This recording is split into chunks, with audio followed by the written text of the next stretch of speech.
Selamat datang di channel kami. Assalamualaikum warahmatullahi wabarakatuh.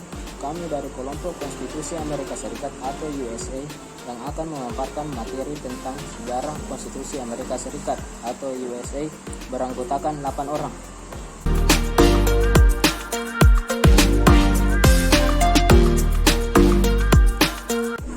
Sejarah Konstitusi Amerika Serikat. Pada awalnya, Konstitusi Amerika Serikat dirancang sebagai sebuah kerangka kerja untuk memerintah 4 juta orang di 13 negara bagian. Namun, seiring perkembangan zaman, konstitusi tersebut mengalami 27 proses perubahan atau amandemen. Dan keberadaannya kini diperuntukkan untuk mengatur lebih dari 260 juta warga Amerika Serikat di 50 negara bagian yang beragam, yang terentang mulai dari Lautan Atlantik hingga Pasifik.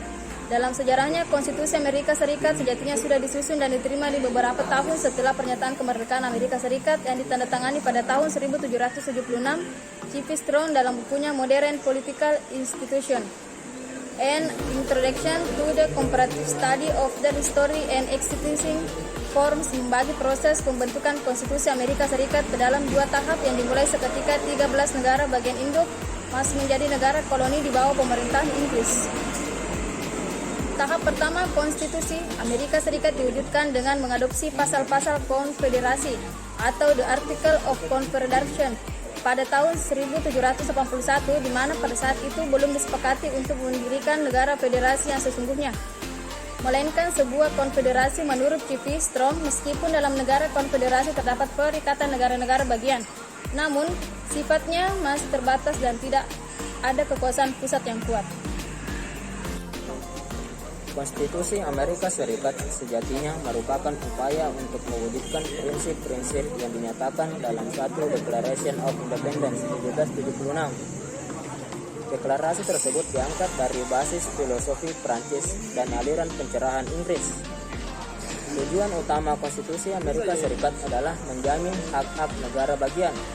Hal tersebut dapat dilihat dari motto negara Amerika Serikat, E Pluribus Unum, artinya dari banyak menjadi satu.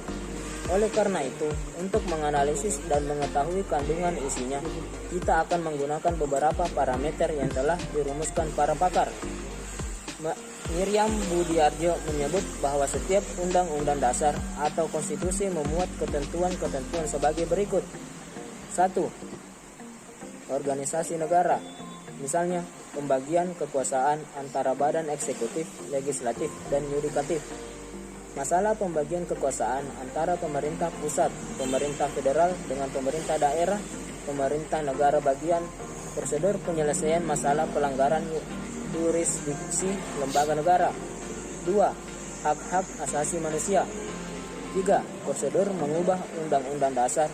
Dan keempat, ada kalanya memuat larangan untuk mengubah sifat-sifat tertentu dari undang-undang dasar. Konstitusi sebagai hukum tertinggi. Dalam Konstitusi Amerika Serikat disebut akan eksistensinya sebagai hukum negara yang tertinggi.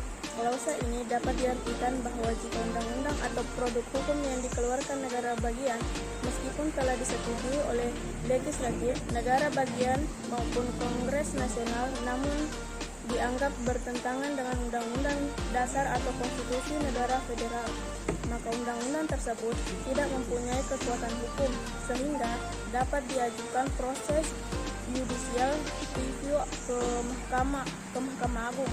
Hampir semua keputusan yang dijatuhkan oleh Mahkamah Agung Amerika Serikat selama 2 abad telah membuktikan dengan menguatkan doktrin tentang supremasi undang-undang dasar.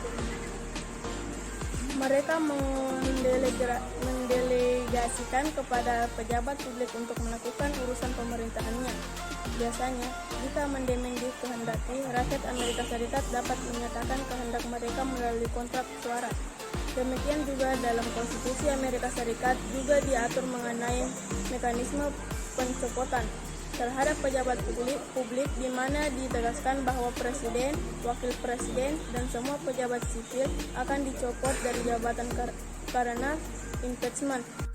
Bentuk dan sistem pemerintahan. Berdasarkan konstitusi yang dimiliki negara Amerika Serikat adalah suatu negara federal yang demokratis. Di dalam konstitusi juga terdapat bagian kekuasaan konstitusional antara pemerintahan federal dan pemerintahan negara-negara bagian. Konsep dasar konstitusional format sistem pemerintahan federal Amerika Serikat adalah bahwa pemerintahan nasional hanya memiliki kekuasaan yang diamanatkan konstitusi. Semua kekuasaan lain yang tidak didelegasikan kepada pemerintahan federal dan akan tetap dijalankan oleh negara-negara bagian. Negara-negara bagian memiliki hak yang sama derajat dan tidak boleh diberi hak-hak istimewa oleh pemerintahan pusat. Negara-negara istimewa oleh pemerintahan pusat bagian memiliki undang-undang dasar sendiri, dapat membuat undang-undang dasar sendiri dan harus diakui serta dihargai oleh negara-negara bagian.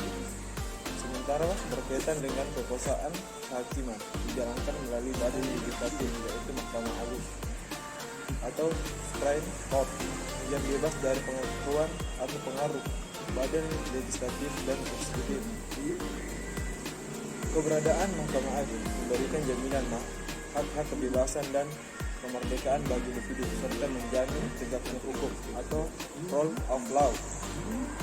Badan Kekuasaan Eksekutif Konstitusi Amerika Serikat secara tegas menyatakan bahwa Presiden adalah pemegang kekuasaan eksekutif tertinggi. Presiden Amerika Serikat dipilih oleh rakyat melalui Dewan Pemilih atau Electoral College, sehingga secara teknis rakyat Amerika memang tidak memilih langsung presidennya. Masa jabatan kepresidenan di Amerika adalah 4 tahun dan dapat dipilih kembali maksimal 2 kali. Dan masa jabatan presiden dan wakil presiden akan berakhir pada tengah hari tanggal 20 Januari. Adapun syarat calon presiden Amerika Serikat diantaranya warga negara yang lahir di Amerika Serikat minimal berumur 35 tahun dan telah menjadi penduduk Amerika Serikat sekurang-kurangnya 14 tahun. Sementara kekuasaan presiden secara tegas diatur dalam pasal 2 ayat 2 Konstitusi Amerika yang biasa disebut dengan The Executive Article. Selain itu, kekuasaan Presiden Amerika Serikat juga terdapat di dalam pasal 1 ayat 7 angka 2. Dari redaksi pasal-pasal tersebut, maka kekuasaan Presiden Amerika Serikat dapat ditulis perinci sebagai berikut. Memegang kekuasaan eksekutif tertinggi, menjadi Panglima Angkatan Bersenjata Amerika Serikat, mempunyai kekuasaan untuk menangguhkan hukuman dan memberi pengampunan kepada orang yang melanggar hukum, yang mencakup pula wewenang memperpendek masa hukuman atau mengurangi denda. Berwenang membuat perjanjian atau treaty dengan negara lain atas arahan dan persetujuan Senat. Badan Kekuasaan Legislatif disahkan menjadi undang-undang jika 2/3 anggota menjadi setuju untuk menolak veto tersebut. Sementara dalam fungsi yudikatif, Konstitusi Amerika Serikat juga secara jelas memberikan kewenangan pada presiden untuk melakukan penunjukan para pejabat publik penting, termasuk hakim federal dan anggota Mahkamah Agung. Namun demikian, dalam penunjukan tersebut harus mendapat persetujuan Senat. Demikian juga presiden dapat memberikan ampunan penuh atau bersyarat maupun mengurangi masa tahanan kepada siapapun yang melanggar hukum federal, kecuali dalam kasus impeachment.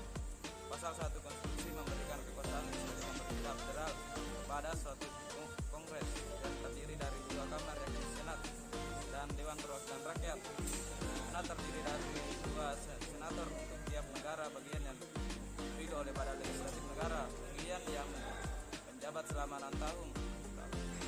Syarat untuk menjadi anggota Senat antara lain minimal berusia 30 tahun, warga Amerika yang sudah menetap minimal selama 9 tahun merupakan penduduk negara bagian di mana mereka akan dipilih. Lebih dari 100 tahun setelah diterima konstitusi tersebut, anggota senator dipilih melalui pemungutan suara langsung, melainkan dipilih oleh para badan pembuat undang-undang negara bagian dan dianggap sebagai perwakilan dari negara-negara bagian mereka. Badan Kekuasaan Yudikatif.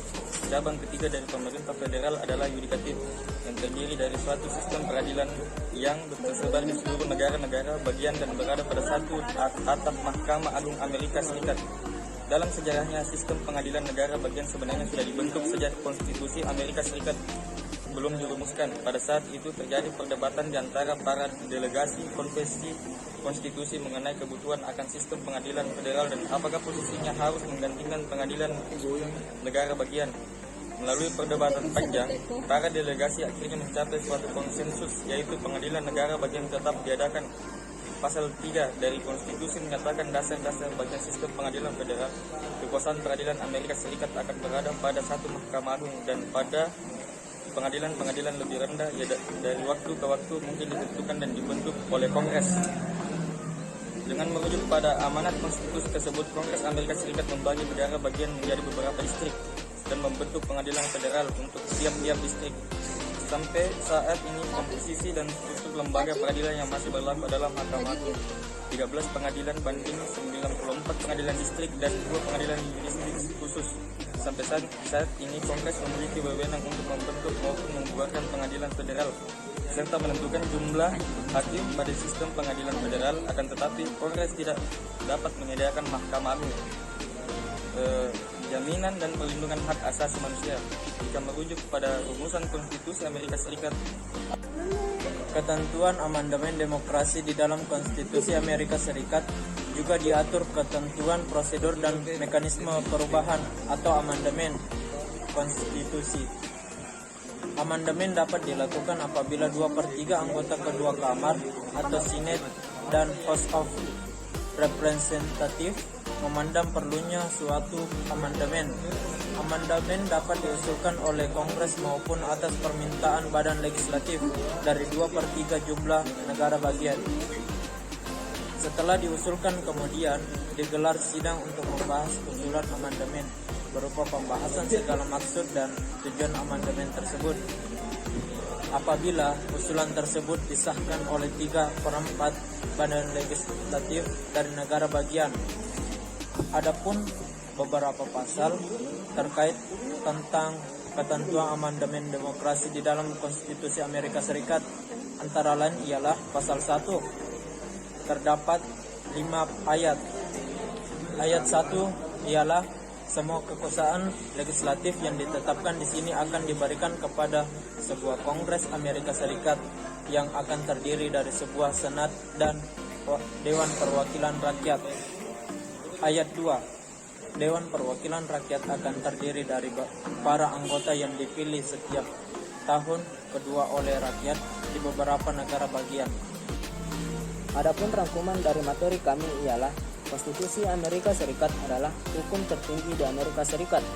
Konstitusi ini selesai dibuat pada 17 September 1787 dan diadopsi melalui Konvensi Konstitusional di Philadelphia, Pennsylvania, dan kemudian akan diratifikasi melalui konvensi khusus di tiap negara bagian. Dokumen ini membentuk gabungan federasi dari negara-negara berdaulat dan pemerintah federal untuk menjalankan federasi tersebut. Konstitusi ini menggantikan Articles of Confederation dan sekaligus memperjelas definisi akan negara federasi ini. Konstitusi ini mulai berlaku pada tahun 1789 dan menjadi model konstitusi untuk banyak negara lain. Konstitusi Amerika Serikat ini merupakan konstitusi nasional tertua yang masih dipergunakan sampai sekarang. Sekian, Assalamualaikum warahmatullahi wabarakatuh.